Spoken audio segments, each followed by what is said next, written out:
12 principles for developing personal leadership. I want you to focus on the word principles for a minute, because the word principle actually is important. A principle is a law. It's a law. And it's a law that affects function.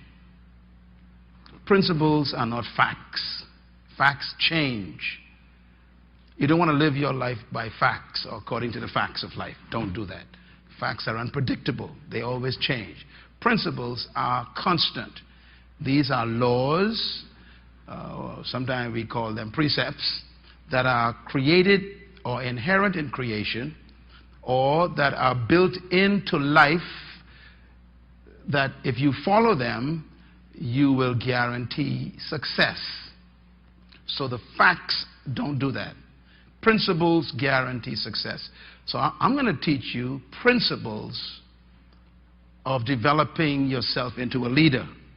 Now, a principle means that it's a law, which means that it works everywhere, it works for anyone, and it works anytime, in every situation.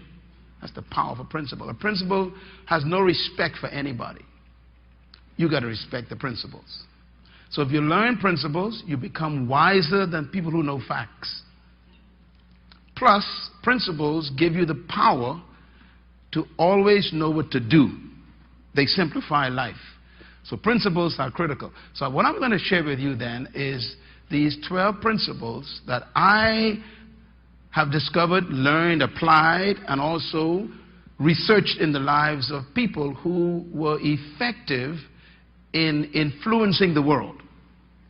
I live by them myself, and that's probably why my influence is becoming broader daily. These principles work for anyone and everyone, which means that really anyone can become a leader. I know this sounds almost impossible, but God's plan was never for anyone to be a follower. We became followers because we lost our leadership spirit when we declared independence from the source of leadership, which is God Himself. And we are therefore victims of our context and our cultures. And my hope is that I can set you free from your culture, which I was a part of myself. I mean, I was a prisoner of the culture in which I was born, and that culture does not develop leaders. That culture encourages servitude. And I think all of you in this room are suffering from that culture, and those watching this television program, all of us, because we are born in a culture that does not believe in us. And that's a fact. The culture we were born into are designed to make you an employee, to make you dependent, and to guarantee that all you will ever have in life is a job. That's the culture we are in. All of our systems and education and our training and even our upbringing is designed to maintain that environment, that you behave yourself. As a matter of fact, one of the common statements I heard growing up was this: know your place. Now, that's a serious statement, but what that really means is there are some boundaries you ain't supposed to cross. There's some areas you ain't supposed to leave. There are some restrictions you're supposed to live with for the rest of your life, and you are a victim of what we say you can and cannot do. This is the environment we were born into. This is debilitating, it is oppressive, and we even have accepted it as life, which to me is tragic, because we have surrendered to what I call the context. This is my lot, we say. This is what I have to deal with. This is what I have to put up with. And so we end up surrendering to the culture, and the culture is designed to bury us before we die. Most of us are actually already buried. We're buried in a culture that has completely devalued us. Now, what I'm hoping to do is to set you free from that culture, which really created your mentality. And of course, your mentality becomes your own prison. And what I try to do is to break into your mentality and change your ideas. You are simply the manifestation of your own ideas. That's what you are. And until you change your ideas, you will never change your life. So what I do is I introduce, I don't want to use the term new ideas, I introduce the original ideas that you lost back to you. I want to begin this segment then talking a little bit about leadership motive, because this is the context we're dealing with. First of all, write this down. True leadership must lead to change, and that change translates into social betterment. Anyone who says that they are a leader must focus on changing their environment, their context. You cannot be a leader and everything remains the same. If you claim to be a leader and nothing is changing around you, or you are not changing anything, you are simply a manager, not a leader. That leads to point number 2.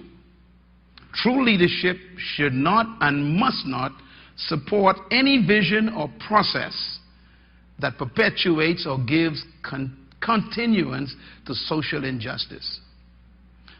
A leader will never imprison people and oppress people. Leaders set people free. True leaders deliver people from the inhibitors of life. They help people discover that there is no limit to what they can do or become. Any leader that does not introduce that kind of life to you is not a leader, that's a dictator. That leads to point number 3. True leadership is always committed to the essence of life. In other words, a leader believes in the noble values of life. They believe you should rise to the higher calling on behalf of other people. They never destroy people. They heal people.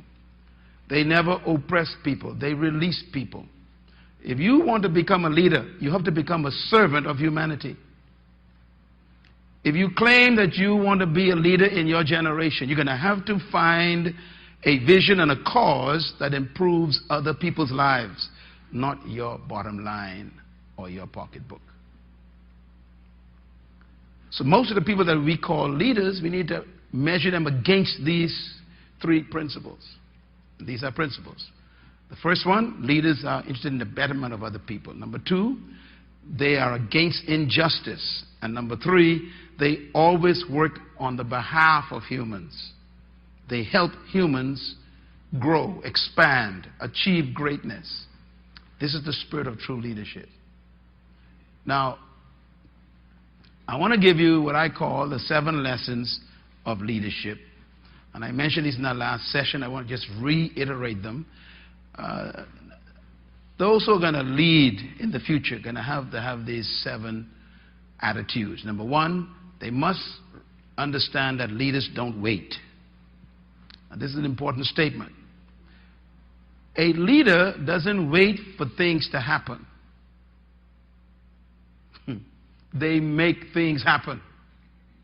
Leaders don't wait for someone else to do something.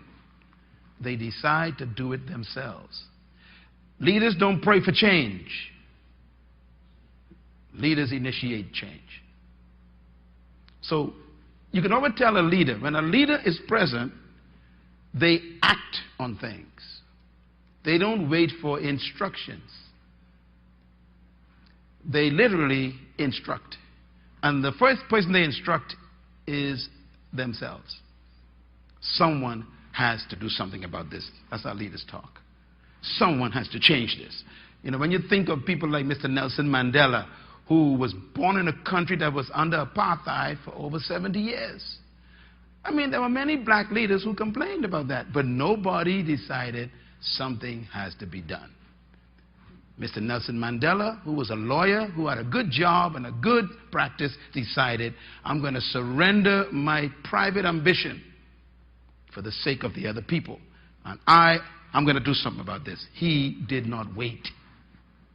And every other leader you think about that you are respectful of probably is the same way, including people like Sir Lyndon Pinling and Nelson Mandela and Martin Luther King Jr. and Mother Teresa and Helen Keller, so many people in that category, they all have the same spirit. I'm not going to wait.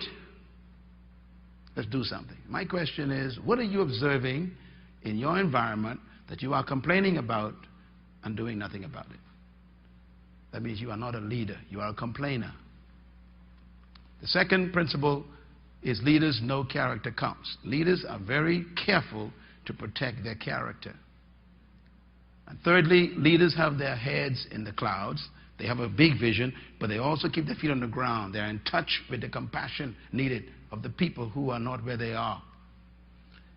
Leaders should always be ahead of people, but never out of sight. Can I say it again? Leaders must be ahead of the people. Don't be with the people. Got to be ahead of them. But you must not be out of sight.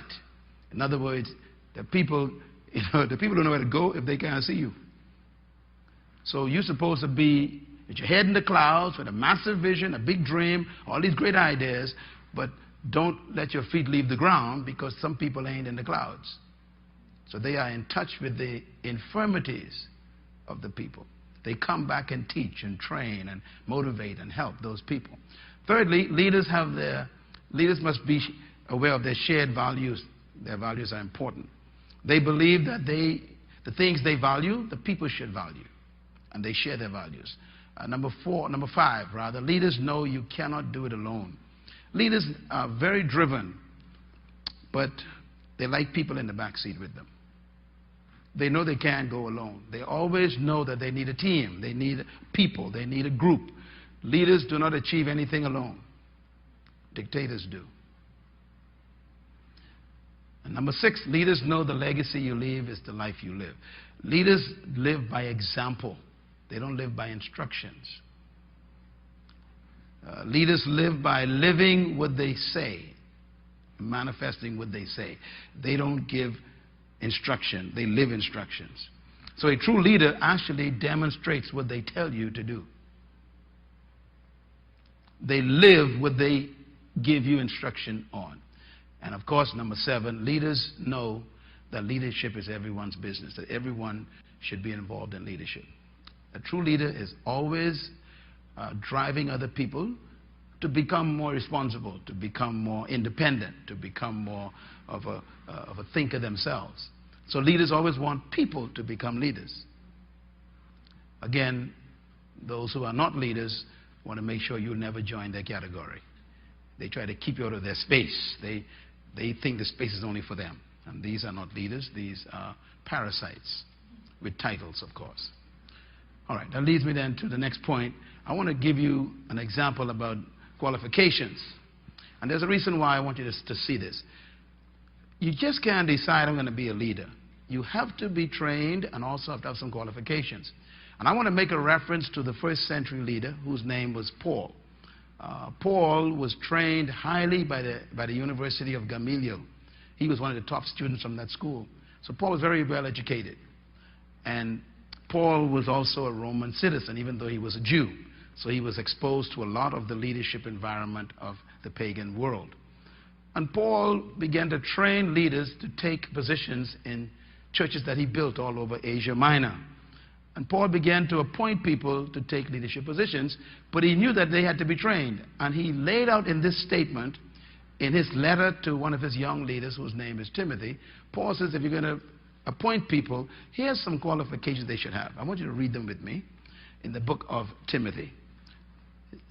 1 Timothy chapter 3. Paul says, if anyone sets his heart on being an overseer, overseer there means manager or leader, okay? It's not a religious term. If he desires that, he says, that's a what? A noble task. In other words, if you decide that you want to be a leader, Paul says that's a good decision. You know, I've heard so many people, especially religious people, I don't really want to be, I don't want to be up front, I just want to sit back. What are you telling me? Paul says, look, desire to be a person of influence. And if you do it, that's a good thing. Paul had the same problems 2,000 years ago than we have today. People who just like to attend church. They don't want to get involved in nothing. They don't want to be responsible for nothing. They don't want to make any difference, any changes in life. They just want to kind of just come and warm a pew, and then go back home and watch TV. Paul says you should have a desire to be a leader, one who oversees something. And then he says that if you desire that, that's a good thing. But now he cautions us. He says there are some qualifications. Let's read them. He says, now the overseer must be above what? Reproach. We ain't going to deal with these in detail tonight because it's too heavy stuff. But I just want to list his qualifications. They must be above what? Reproach. Secondly, the husband of but one wife. Notice Paul didn't even get to power and authority and stuff first. He's dealing with something different first. He's dealing with personal lifestyle. He's dealing with private issues. Because you lead out of your life, not out of your position. Can I say it again? Write it down. You don't lead out of your position. You lead out of your life. And your life could destroy the position. Your life is more important than the position. How many people you know have high position, but their lifestyle destroyed it? So Paul said, before you desire a position, let's deal with you first. Be above reproach, husband of one wife, temperate. Don't let that word slip by. Temperate. Temperate means you don't get angry quickly. Let me tell you why Paul said that. When you are in leadership, the people will test you every day, all day, every minute of the day. Matter of fact, Moses lost his leadership through the word temperate. That's how he lost his leadership. Moses lost it. He never went to the promised land because of that word, temperate. You remember Moses? Why did Moses lose his leadership? He became angry at the people. Now, you know, you've been with people for 40 years. You're supposed to be used to their foolishness. But I think Moses, must he didn't eat well that morning or whatever. You know, maybe his wife didn't do him well. I don't know, but the guy was off. And the Bible says when the people started complaining and they were crying out to him for water, Moses cursed, the Bible says, and he struck the rock instead of speaking to it. God told Moses to speak to the rock and the water will come out. And Moses said, these stiff-necked people, I can't say other words he said because I don't know what he said, but the Bible says he cursed. Okay? In other words, you all be amazed how many times you tempt a pastor to curse. Not me now, of course, you know I'm a holy man, but you'll be amazed the things that people do that irritates a leader. And Paul says you got to be what? Temperate, self-control. See the next word? Self-control. Right next to it. Self-control. Control yourself. People will disappoint you. They will abuse you. They will gossip about you. They'll criticize. Some of the folks who were nearest to you will go back and talk about you at the dinner table and take you apart. The Bible says just ignore that. Be temperate. Be cool. Some of you have been coming to this place for 30 years. You never saw me angry. Never angry. Why? I was the most short of patience person in my family. My mother used to actually warn me. Your temper is going to get you in prison, she says. You need to get your temper under control. I was one of 11 children. I was the one, she said, who had the hottest temper. I used to get mad and strike out. And she sat me down one day. She says, if you don't get this under control, it will destroy you. And I heard my mother. I must have been about 11 years old when she told me that. She said, son, you need to get your temper under control. See the word temper? Right there, temperate, temper. She says, you cannot live like this. You cannot get angry at everything. So I'm very cool. And that has saved me a lot of my lifetime. Just be cool. Because people will always test your peace. Paul says, be respectable. He's talking about leadership qualifications now. Be what? Respectable. That means make people respect you. One of these days I'm going to teach you on respect, because some of you don't know what makes a person respect you. I'll give you one hint. Respect comes from consistency of conscience. That's a deep word. Write it down, man. When a person doesn't change their convictions, you got to respect them. Even if you disagree with them, you got to respect the fact that they are stable and steady and they believe in their convictions. That's what you respect. You can't respect people who keep compromising and changing their minds and agreeing one day and then disagreeing the next day and then agreeing again. These people are not worthy of respect. To be respectful means I have convictions, standards, values I will never sacrifice. Some people don't like me, that's fine, but they got to respect Myles Munroe. Because, you know, the greatest thing people say to me, someone said to me on Sunday, they said, Pastor Myles, I went on YouTube. They might be hidden, I don't know what it was. And they said, I listened to a tape from you from 1994. And you are still saying the same thing today, they said. They said, that's one thing I like with you. You are consistent. How many leaders in the world today have changed their minds? Can't trust them. Consistency of conscience. Then he says, what's the next one? Hospitable. Hospitable means, you know, be nice to people. Smile with people. Take time to be with people. Hug people. Bless people. Listen to people. Talk to people. Don't walk past people. Don't pout your motor off. Hospitable. You'll be amazed how many people avoid you because you are so unhospitable. Some of you all think I'm the nicest guy in the world. I always got something good to say to you. You see me anywhere? Hey, hi. Why? A leader got to be hospitable to even his enemies. Because enemies are simply temporary. They're always temporary. Hospitable means I am willing to be always open to you, to serve you. Hospitality. And it might be giving you a smile, or giving you a cup of water, or giving you my time, or even my air. Hospitality. Then he says they must be able to what? Teach. This is important. He said you can't be a leader unless you are able to effectively communicate your ideas. And that comes through what? Training, practice, reading, studying, preparation, content.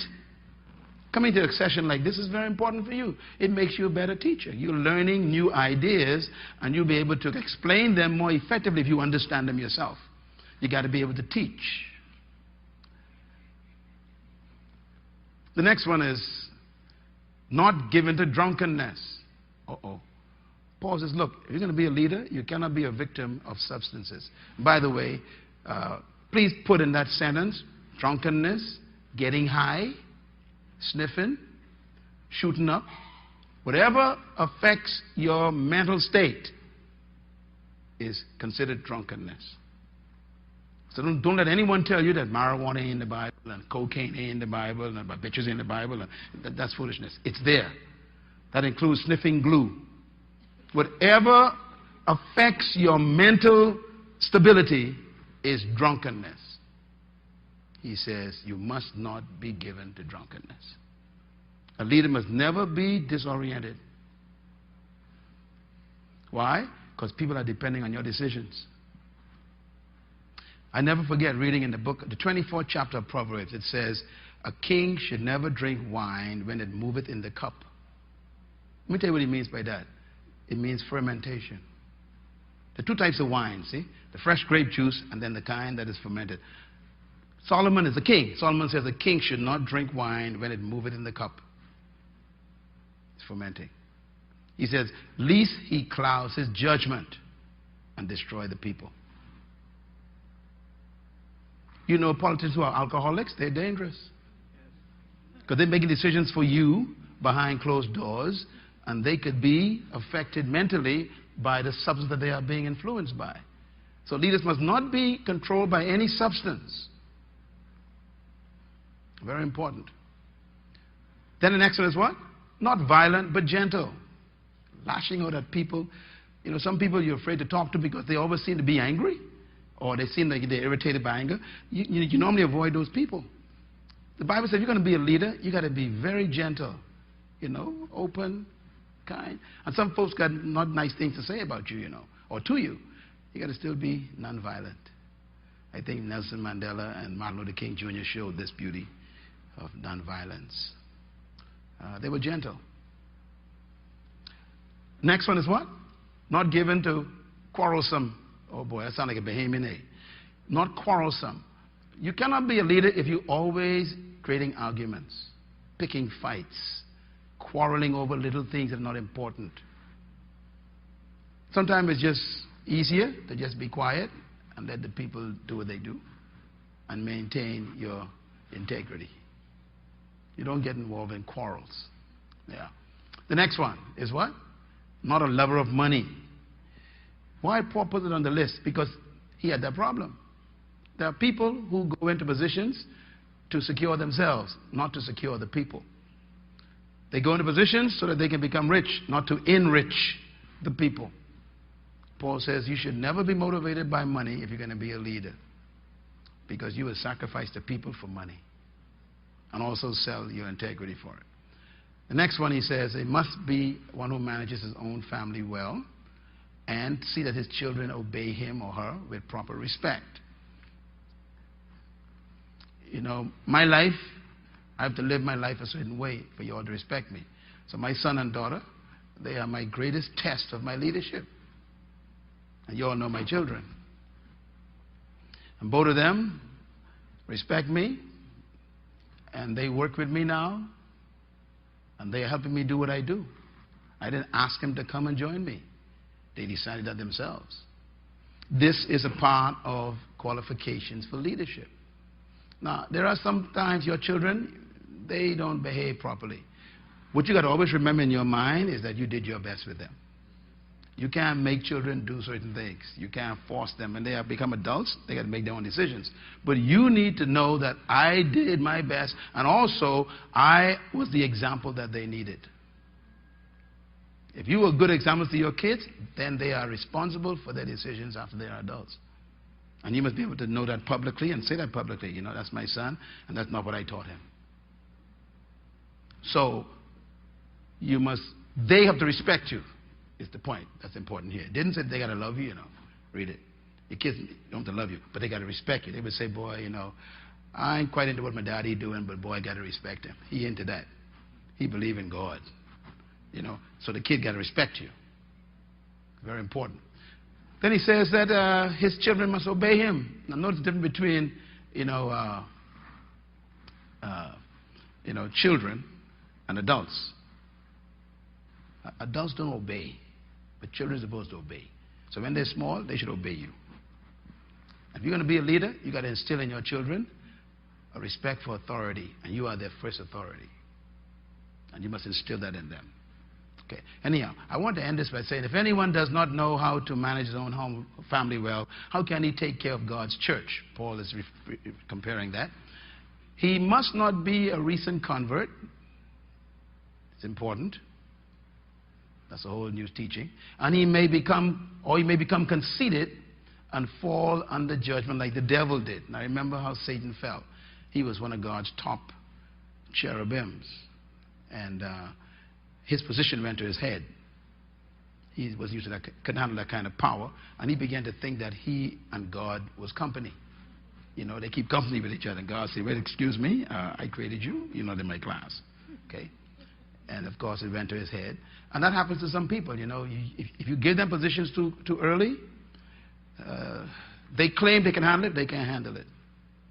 And sometimes people wonder why, even in this church, we pastor, where we don't put people in positions for a long time. It's because we be testing things. Your talent doesn't qualify you for leadership. Your gifts don't qualify you for leadership. You got to be what? Tested. Matter of fact, it says in the next statement, he must also have a good reputation with people outside. How are you going to know your reputation if I don't give you time to find out what people are saying about you? You know, and sometimes people move around, you know, they move around. People come in, they move around. And you move around too fast, I get nervous. You know, you're in that church, and then that church, the next church, that church, and all of a sudden this church, and all of a sudden you want to do something. I'm like, excuse me, sit down. Yeah, but you don't know how talented I am. Excuse me, sit down. I got experience. I've been to 5 different churches. That's why you're sitting down, because you've been to 5, and I want to know why you left. See, the problem is a plant can't grow if you keep rooting it up.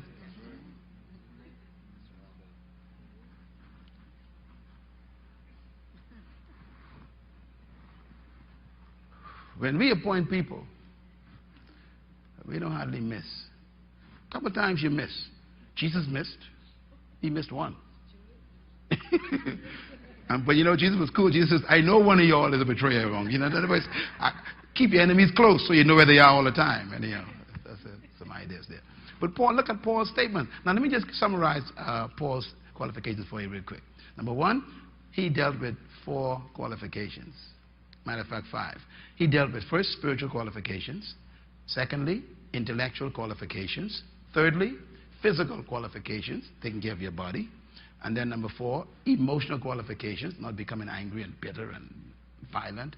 And then relational qualifications. You must be in relationship with your family and your spouse or your children or your parents or whatever. He dealt with 5 qualification areas. If you want to become an effective leader, you can look at this list and start working on this list. I got an email from someone recently. They might be watching. I don't know, maybe watching now. But they said, I had to leave my church because I finally realized that the pastor's wife don't come to the church anymore. Oh, that's serious. That's very often. That happens fairly often. You'll be amazed. In other words, the person realized that not even the wife believing what the pastor is preaching. She goes to another church. Why should I stay? Paul says that that person is disqualified.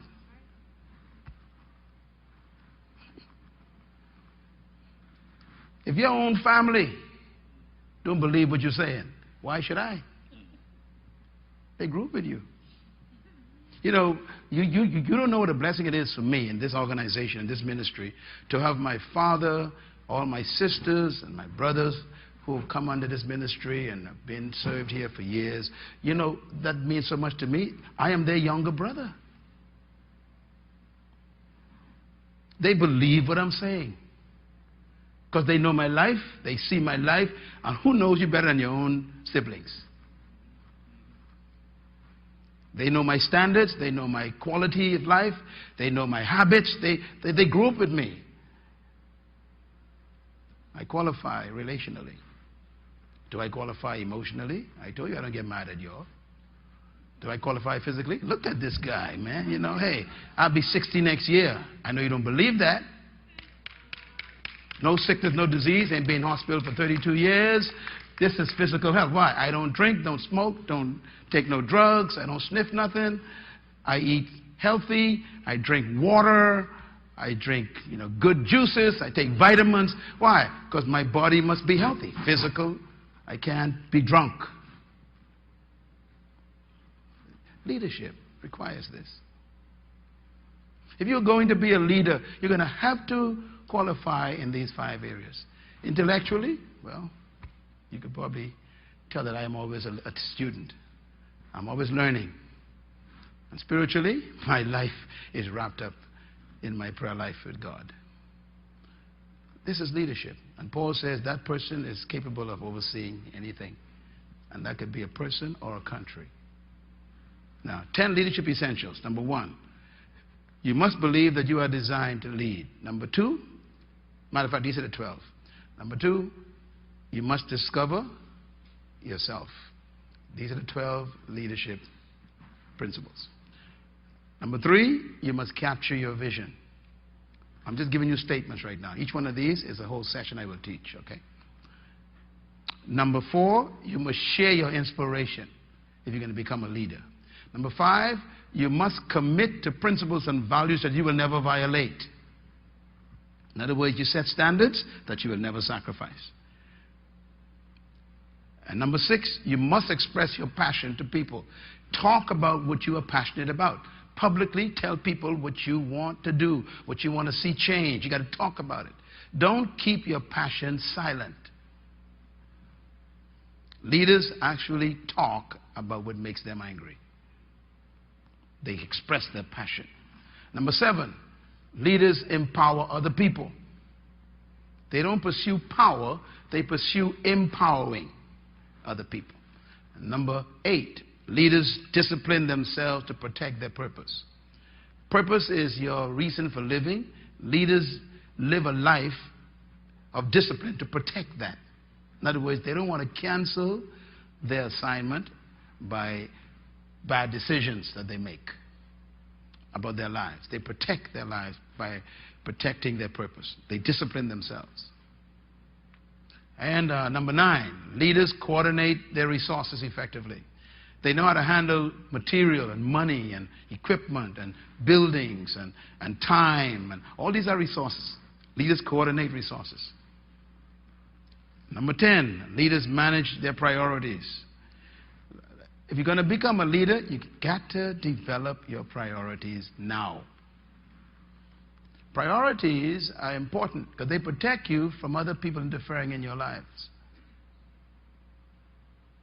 Without priorities, you will end up living other people's priorities. If you don't establish what's important to you, I'll give you some things that are important to me. So you got to know your priorities, you must establish them, and then you must protect them. Manage your life according to them. And then number 11, you must mentor someone greater than yourself.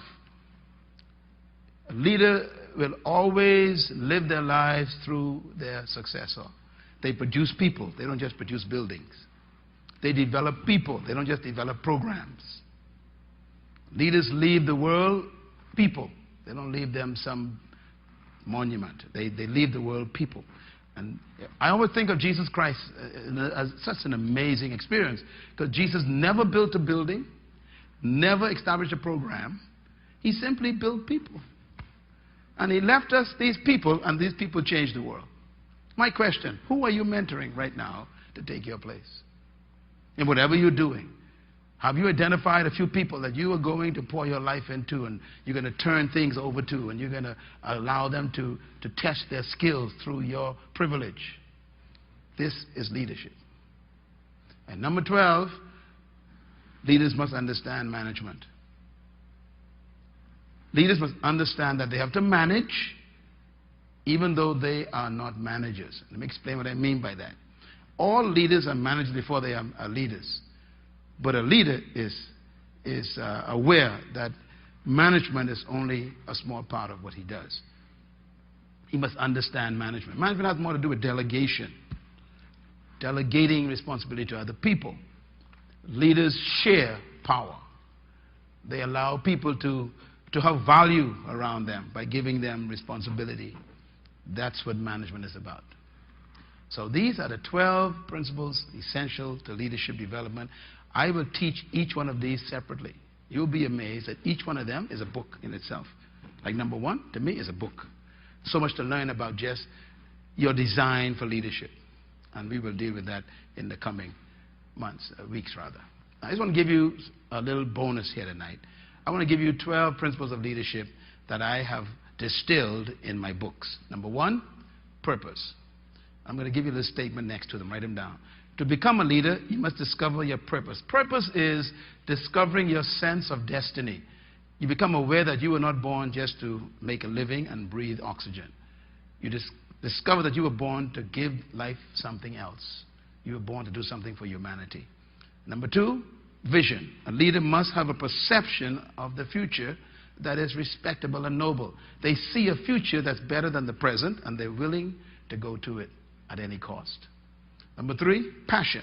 All leaders must have a commitment beyond their own safety. They must be willing to handle the tests, the opposition, the criticism because of their passion. Passion is the only thing that can stand up against opposition. And passion is a desire that is stronger than the threat of death. A person who has passion, you can't threaten them because it's too late. And this is why I define passion as not finding something to live for, but finding something to die for. If you find something that's worth dying for, you've discovered your passion. And that could even be a business idea. You know, you have a business idea, you believe in it so much that you actually would refinance your house to go into this idea. That's a passion. Life normally eventually pay that person off. Life will watch you to see how far you will go for your passion. Then life will pay you off. Number 4, convictions. Very important one. Leaders must have a deep belief in their rightness. Now what I mean by that is leaders must believe in what they believe is right. And they must never have it for sale. Conviction means I believe in something so deeply that you will not be able to buy me to give it up. This is lacking in leadership all over the world. Very few leaders I see on the horizon have conviction. As a matter of fact, I'm nervous. I look at some of the religious leaders, I see some of the political leaders, some of the corporate leaders, and these leaders, they don't have any conviction. No conviction, and this is dangerous. And today, the pressures of life, you know what they call current affairs? This term current affairs is very dangerous lately. There's a current in our affairs. And if you can't swim with your convictions, you can float down with the current. And so far, a whole lot of folks just floating. The minute you float, you are not a leader. Leaders do not follow the crowd. What makes a person a leader is the fact that they oppose the convention. The conventional things, that's what leaders are made out of. People who defy the context, who say to life, this is not right, and I am not going with this.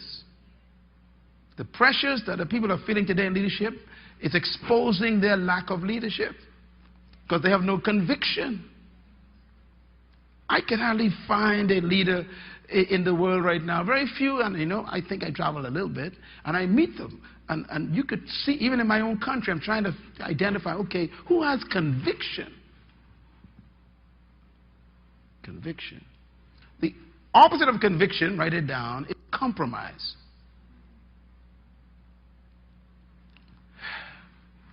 You know, I believe that compromise was created for things that are not important.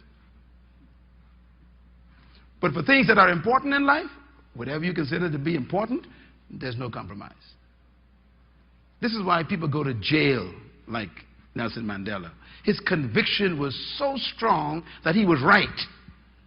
He decided, I'm going to prison for 24 years for this one. Where are these leaders lately? In other words, leaders don't look for approval or even to be liked. They want to be right. And I'm going to tell you something about life. If you are always on the right side, life will always keep you alive, even after you die. Your convictions actually help you live forever. Think about the leaders who died, like Mahatma Gandhi. His convictions about the oppression of Indians by the colonial powers of Britain was so deep, he said, I'm going to starve myself to death in prison. And he refused to eat. He was skin and bones when they delivered him. And they actually dismantled colonialism in India, the largest country in the world at that time, because of a skinny little man who was stick and bones, who decided, I have a deep conviction. If my people are not free, I'm not eating another morsel of food, and I'm going to die on your hands, and the world will know that you killed me. What a conviction. Are there any politicians around like that? Or are we just making deals under tables, or deals in conference rooms, or deals in boardrooms? Are we just making deals? What about conviction? You young people here tonight, please, find something worth dying for, please. Me, I've been criticized all my life in the Bahamas. Criticism actually qualifies you for respect. Criticism is normally when people don't like the fact that you have too much deep convictions. People want you to go with them, and when you refuse to go with them, then they become very uncomfortable with you and sometimes lash out at you. But your convictions are your deep belief in what is right. Leaders, secondly, number 5, have compassion. Compassion is love for the dignity of humans. All leaders have a deep love for humanity. If you study again, just call the names I called. These people gave themselves for people. They were willing to sacrifice for the dignity of other humans. That's compassion. That's what Jesus did on the cross for humanity. He laid his life down, not for himself. He had compassion on humanity. And he decided, I'm going to set them free if it kills me. And it killed him. Of course, he rose again to check, make sure it happened. Number 6, leaders must live by principles.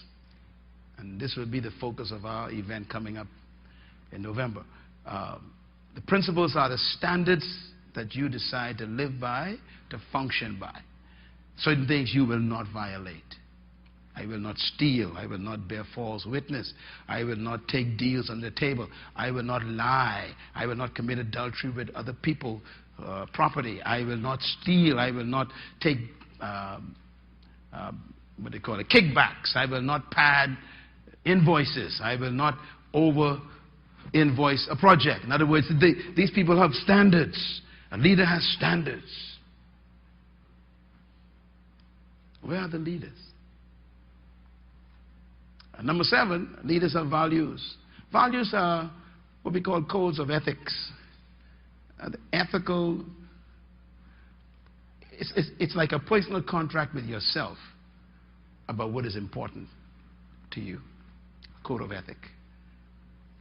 Number 8, leaders must have a clear plan. Always a clear plan. Always be a planner. A leader got to have a plan all the time. Have a plan that they're working on in their lives. Their life is planned. This is important because leaders are not people who are looking for a current to take them somewhere.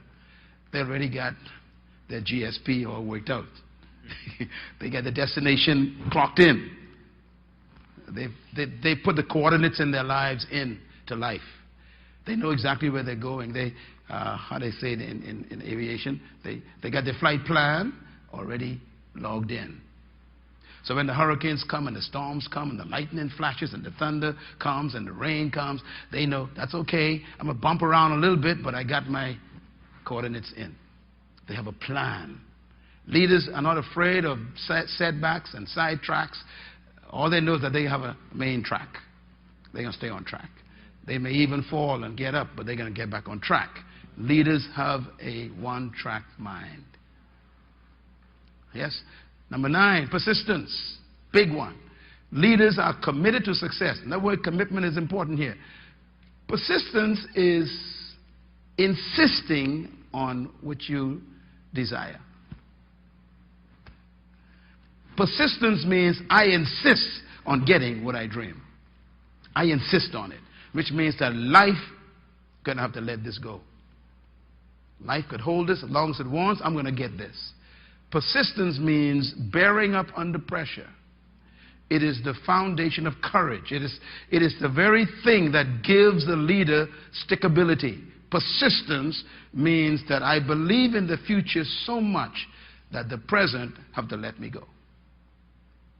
This is persistence. And by the way, those who are watching me online, you can put that quote right there and send it out. Persistence is when you tell the present, the future is more important than you. I'm going there. That's what leaders are. Leaders don't live in the present. They live in the future. Their body's in the present. They believe in the hope more than they believe in the environment that they are in. Leaders have this powerful persistence. And number 10 is dedication. I'm going to write a book on this one someday, but the dedication is so important. I discovered that dedication is more important than loyalty, faithfulness, and commitment. And someday I'll explain that. But dedication is the highest form of relationship. Dedication. You can be loyal and not be dedicated. I could be loyal to you for the wrong reason. That's what I'm saying. In other words, I could show up every single day, loyal to you. Why? Because I want your job. There you in love. Faithfulness is also not as important as dedication. You can be faithful to something for the wrong reason. That's why marriages don't work. Marriages don't work because people marry people who are faithful and committed and loyal. Let me tell you something. Your marriage is not safe if the person who loves you is committed But they can be committed to you, come home every day, but still got a sweetheart. So they are committed to coming home every night. But where they been before that is the question. See, so the commitment is not, doesn't mean that you're safe. And the loyalty, they can be coming home every day. They come home every day. That's loyal. I got a loyal husband, loyal wife. They always come home. Yeah, but where they been on the way there? So the loyalty doesn't mean that you are safe either. Am I coming home? See, dedication is a different story. Dedication means I live on you. I exist on you. If you fail, I fail. If you survive, I survive. I live for you only as dedication. Leaders must be dedicated to the task. You know, there's some folks who are loyal to you until pressure comes. Come on, talk to me, leaders. They with you. Yeah, I'm with you, brother. How many people left Martin Luther King when them dogs and them hoses showed up? They gone. This man crazy. A lot of people left them. Why? They weren't willing to be bitten with dogs and thrown into prison in Alabama. They said, look, we'll march with you, but we ain't going that far. So we're loyal and we're faithful and committed to a point. But the man who decided to go to jail with him, like Andrew Young, was dedicated. Dedication means if you go, I go. If they kill you, I am dead. That's what marriage should be built on.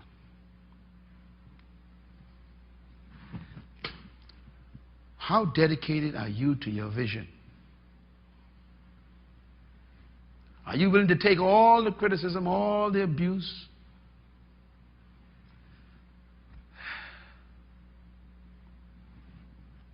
Leadership. What they say, take a licking, keep on ticking. That's what leaders do. They take a good licking, and then they get up and keep on ticking. That's what leadership is about. I hope this has been helpful for you tonight. And number 11, sacrifice. If you're going to be a successful leader, you're going to have to be willing to be a sacrifice. You must be willing to suffer for the cause of your vision, what you want to do. And finally, number 12, and this is an important one, a leader must be accountable. You're not authority unto yourself. You are accountable to someone else. Leaders are always submitted to a higher authority. First of all, there must be a person or persons on earth. Don't tell me you're submitted to God. Leaders have a human accountability. There are people that they look to for covering and to be accountable to. Never trust a person who is not accountable to someone else. Never trust a person who cannot be rebuked by someone else. Never trust a person who cannot be corrected by someone else. And I tell you, as you study the leaders in the world, the ones who fell are the ones who were not accountable. And you study them, you'll find out that's true. That last one is important. There must be someone who can correct, rebuke, instruct, and fire the leader. Everyone needs a covering. There are people in my life, you all know them, I'm accountable to them. And they have a right to call anyone in this church and ask you how I'm doing. They can call my wife and ask her, how's your husband doing?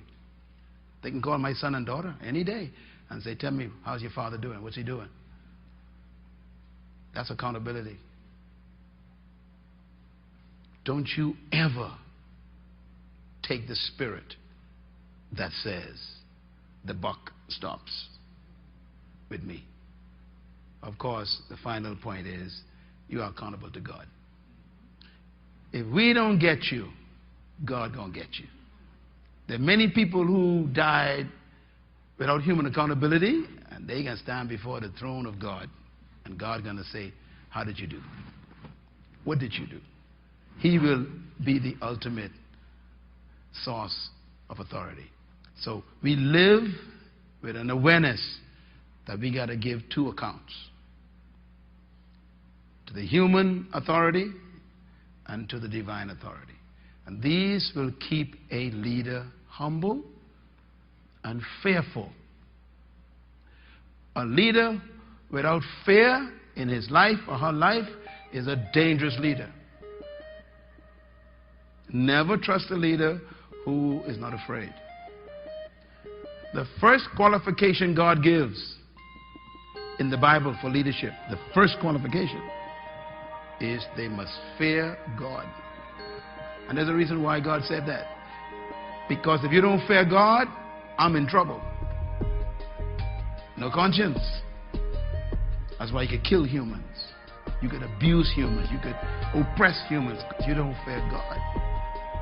But if you fear God, you will always respect His image.